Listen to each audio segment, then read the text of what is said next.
India TV YouTube channel को subscribe करें और बेल आइकन दबाएं। नमस्कार, मैं हूं ज्योति मिश्रा। देश में ऑक्सीजन का संकट आखिर कब खत्म होगा? दिल्ली में सांसों के लिए सांस फुलाने वाली ये रेस कब थमेगी? इस वक्त सबसे बड़ा चैलेंज ऑक्सीजन की सप्लाई का है। हालांकि ऑक्सीजन को अस्पतालों तक पहुंचाना आसान नहीं, क्योंकि ये बहुत टेक्निकल काम है। दिल्ली से ऑक्सीजन प्लांट की दूरी करीब 1000 किलोमीटर की है, जबकि ऑक्सीजन लाने वाले टैंकर सिंगापुर से मंगाए गए हैं। ऑक्सीजन के एक सिलेंडर को मरीज तक पहुंचाने में मिनट मिनट की मॉनिटरिंग करनी पड़ती है, क्योंकि हड़बड़ी में गड़बड़ी भी हो सकती है। ये काम कितना रिस्की है, ये आपको समझाते हैं हमारे इस रिपोर्ट में।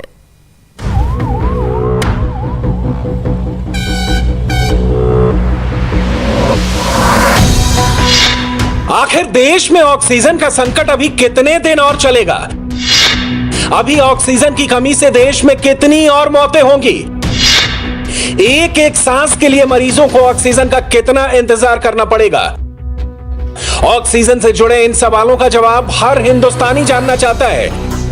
पीएम से लेकर डीएम तक ऑक्सीजन की गणित में लगे हुए हैं। ऑक्सीजन कहां से आएगी, कैसे आएगी, कब तक आएगी, इसकी कोशिशें जारी हैं। टाइम बहुत कम है, क्योंकि मरीजों की जान बचाने के लिए एक एक मिनट बहुत भारी है। देश में चल रही ऑक्सीजन वाली कमी को समझने के लिए पूरी चेन को समझना होगा।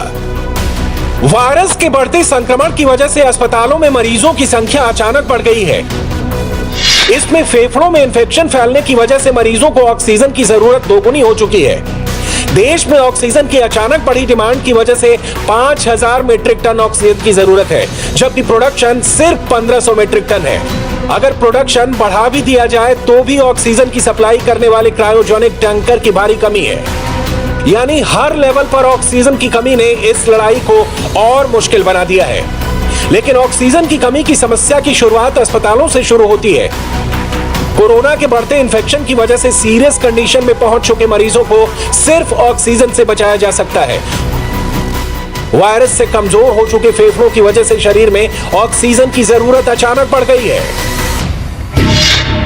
फेस मास्क से दी जा रही ऑक्सीजन के मरीजों को फिलहाल हर मिनट 5 से 6 लीटर ऑक्सीजन की जरूरत पड़ रही है, जबकि वेंटिलेटर पर पहुंच चुके मरीजों को हर मिनट 40 से 50 लीटर ऑक्सीजन की जरूरत पड़ रही है।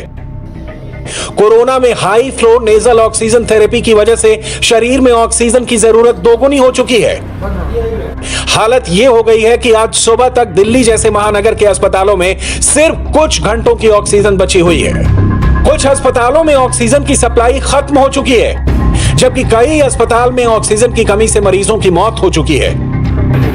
जिन लोगों को सांस लेने में ज्यादा तकलीफ हो रही है, उनका इलाज करने के लिए अस्पतालों के पास दूसरा ऑप्शन नहीं है। जिन लोगों को किस्मत से बेड मिल भी गया है, उनकी सांसें बचाने के लिए अस्पताल के पास ऑक्सीजन नहीं है। अगर बात ऑक्सीजन के प्रोडक्शन की जाए तो सबसे ज्यादा लिक्विड ऑक्सीजन का प्रोडक्शन महाराष्ट्र में होता है। सरकारी आंकड़ों के मुताबिक महाराष्ट्र में कुल 7 ऑक्सीजन मैन्युफैक्चरर्स हैं, जो रोजाना 991 मीट्रिक टन ऑक्सीजन का प्रोडक्शन करते हैं। इसके बाद दूसरे नंबर में गुजरात आता है, जहां रोजाना 448 मीट्रिक टन लिक्विड ऑक्सीजन तैयार की जाती है, जबकि तीसरे नंबर पर झारखंड है, जहां रोजाना 434 मीट्रिक टन ऑक्सीजन तैयार की जाती है।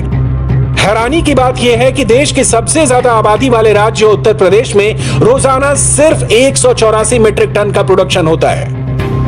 इसलिए दिल्ली सहित उत्तर भारत के इलाकों में ऑक्सीजन की कमी के चलते कई मरीज इलाज के इंतजार में दम तोड़ रहे हैं।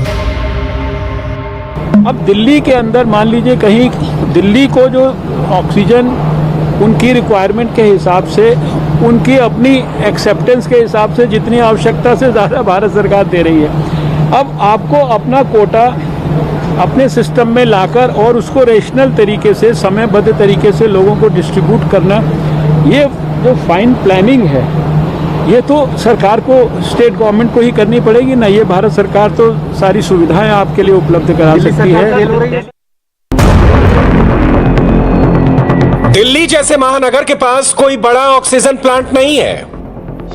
दिल्ली के अस्पतालों के लिए ऑक्सीजन की सप्लाई महाराष्ट्र, गुजरात और झारखंड जैसे राज्यों के ऑक्सीजन प्लांट से होती है, और इन राज्यों से दिल्ली की दूरी 900 से 1500 किलोमीटर की है, जहां से ऑक्सीजन के टैंकर लाने में करीब 30 से 40 घंटे का समय लगता है।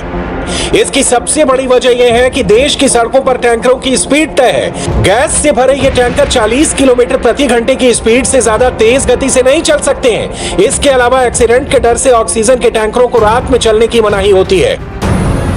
इसलिए देश में ऑक्सीजन की सप्लाई के लिए एयरफोर्स से लेकर रेलवे की मदद ली जा रही है, ताकि 30 से 40 घंटों की दूरी को कम किया जा सके, ज्यादा से ज्यादा लोगों की जान बचाई जा सके। हालांकि टैंकरों में ऑक्सीजन भरना एक और बड़ी समस्या है, क्योंकि इसमें कई घंटों का समय लगता है।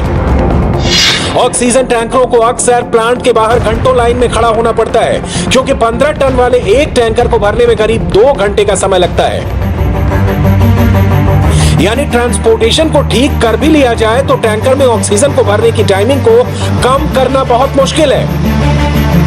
इसलिए अभी इन टैंकरों के जरिए ऑक्सीजन प्लांट से मरीजों तक पहुंचाने में 3 से 4 दिनों का समय ज्यादा लग रहा है। और बात जब हर पल मरीजों की जान बचाने की हो तो ये समय बहुत भारी पड़ता है। ऑक्सीजन की कमी से जूझ रहे सिस्टम के लिए क्रायोजेनिक टैंकरों की कमी एक दूसरी सबसे बड़ी समस्या है। लिक्विड ऑक्सीजन बनाने वाले प्लांट ऑक्सीजन को टैंकर में स्टोर करते हैं, फिर काफी ठंडे रहने वाले क्रायोजेनिक टैंकरों से डिस्ट्रीब्यूटर तक भेज देते हैं। ऑक्सीजन का प्रेशर कम करके इसे गैस के रूप में कई तरह के सिलेंडर में भरते हैं। यही सिलेंडर अस्पताल, सप्लायर और जरूरतमंदों तक पहुंचाए जाते हैं। कुछ बड़े अस्पतालों में अपने छोटे छोटे ऑक्सीजन जनरेशन प्लांट भी होते हैं। हम इस समय मुंबई के जोगेश्वरी में स्थित ट्रॉमा हॉस्पिटल में मौजूद हैं, जो इस समय कोविड डेडिकेटेड हॉस्पिटल है, और वहाँ का इस समय हम आपको ऑक्सीजन प्लांट दिखा रहे हैं। ये वो पूरा प्लांट है जिससे ऑक्सीजन बनाया जाता है, और रोज़ जितने पेशेंट्स यहाँ पर एडमिट हैं उनके ज़रूरत का जो ऑक्सीजन होता है इस प्लांट में जनरेट किया जाता है। या